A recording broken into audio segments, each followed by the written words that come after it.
Hey everyone, and welcome to another deep dive. Today, we're diving into the 2024 election. And we're not just talking about the candidates, we're talking about the potential problems that are kind of lurking beneath the surface. We're going to be talking about misinformation, legal battles, and some rhetoric that frankly has me a little worried. We've got a ton of sources for you today, legal filings, political analysis, and we even snuck a peek at Bob Woodward's newest book. So yeah, get ready to get informed.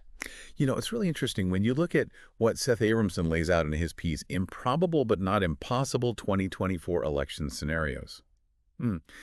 It kind of feels like we're living in a political thriller. Yeah. And one of the things he points out that is really startling is that 20 to 30% of political content that you see online, it could be misinformation from, get this, foreign countries. Wow.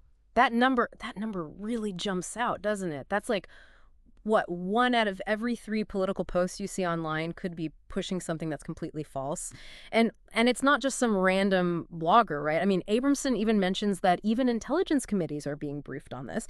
It really makes you think about what you're seeing out there and how easy it is to get kind of manipulated online, especially during an election. Right, and what's even more concerning is, think about this. There's a real lack of legal repercussions for spreading this misinformation here in the U.S. So it creates this situation where a foreign country could very clearly be influencing our elections.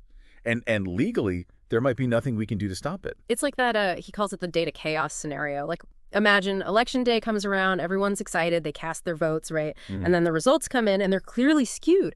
And not only that, but we can trace it back directly to a massive wave of misinformation. But because there are no legal repercussions in place to deal with it, Right. everyone's hands are tied. Makes you wonder if we're ready for this. It does, yeah. It's a pretty unsettling thought, isn't it? And speaking of unsettling, let's shift gears a little bit. Let's move over to the legal arena for a minute. We've got some excerpts here from Georgia Public Broadcasting and NPR. They're both really digging into Trump's immunity claims in the January 6th case. Yeah. And this is where things get really tricky because, you would think that once a president is out of office, they don't have like special protections or anything. But the Supreme Court actually sided with Trump on some of his immunity claims. Yeah. And it's really thrown a wrench in the kind of the whole legal process. Okay, so how does this whole immunity thing work? Like, it can't just be a get-out-of-jail-free card, can it? Right, exactly. It's not quite that simple. Basically, there's this thing called absolute immunity, right? Yeah.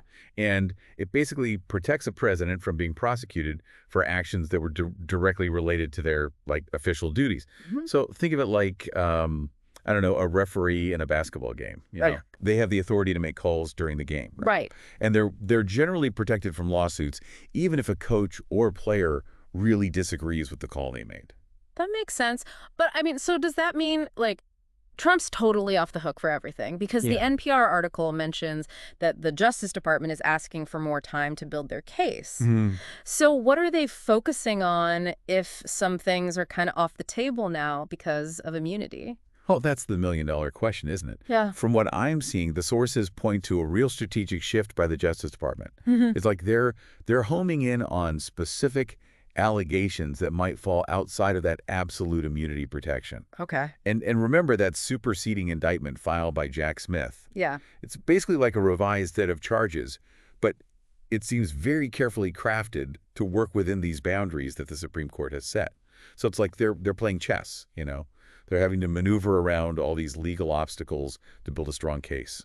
It's a legal chess match with incredibly high stakes.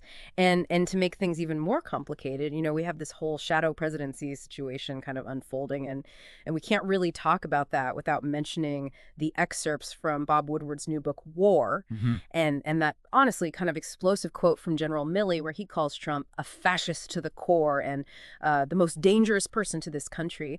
And what's really striking about that is that Milley served under Trump and Biden. So he's seen both sides of kind of that world. Absolutely. And I think, Milley's assessment really carries a lot of weight because of his experience, right, and his position.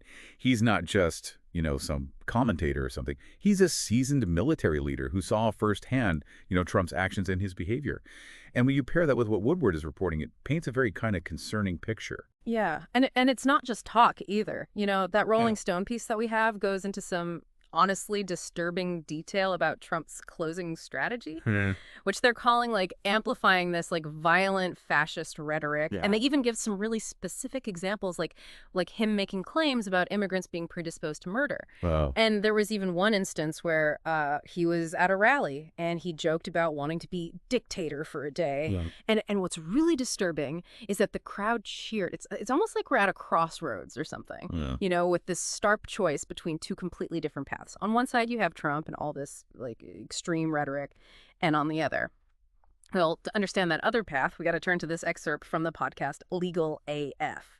They discuss something that sounds like it's straight out of a dystopian novel, honestly. This idea that Trump could potentially invoke something called the Alien Enemies Act. The Alien Enemies Act of 1798, to be exact. Yeah, I mean, it does feel like something from a history book, doesn't it? Yeah. This act is like a relic. It's from a very different time, and it gives the president like alarmingly broad powers, especially during times of war or, even just perceived threats. And thankfully, it hasn't been used often. But the times that it has been used during the War of 1812 and then again in World War II with the Japanese internment camps, it's a chilling reminder of how this kind of power can be abused. Reading through this act, I'll be honest, it sent chills down my spine. It basically says that the president can detain, deport, or even seize property. And it applies to anyone who isn't a citizen if they're considered a threat. And the really scary part, it uses all these terms like invasion and predatory incursion, but they're so vague they could mean almost anything. Exactly, and that's what's so concerning, especially, given everything else we've talked about today. Is someone like Trump, who has repeatedly shown, a disregard for norms and legal boundaries, if he gets his hands on this act, it could be used to target anyone he wants, political opponents, specific groups of people. It's basically a blank check for authoritarian overreach. It's just night and day compared to what we're seeing from Kamala Harris, which Legal AF also mentions. They talk about how she's out there campaigning, engaging with voters, trying to find actual solutions. It really highlights the choice that voters are facing in this election, don't you think? Two completely different visions for the future of America. For sure. And as Legal AF accurately points out, the future of our democracy really depends on us being informed. They even brought up examples of democracies collapsing throughout history, just to drive home the point that it can happen anywhere, even here. It's a reminder that we can't take our democracy for granted. So where does that leave us? Well, Legal AF ends on a pretty thought-provoking question. And I think it's something we should all be asking ourselves right now. If basic facts are up for debate, if we can't even agree on what's true anymore, and misinformation is everywhere, how can we possibly protect our elections? How do we even begin to safeguard our democracy? And it's important to remember that this isn't just on the courts or the politicians to figure out. This is on all of us. We all have a role to play here. I completely agree. This deep dive has given you the information. It's given you the knowledge. Now it's up to you to use it. Be vigilant, stay informed, and please make your voice heard. And that's our deep dive for today. Thanks for listening.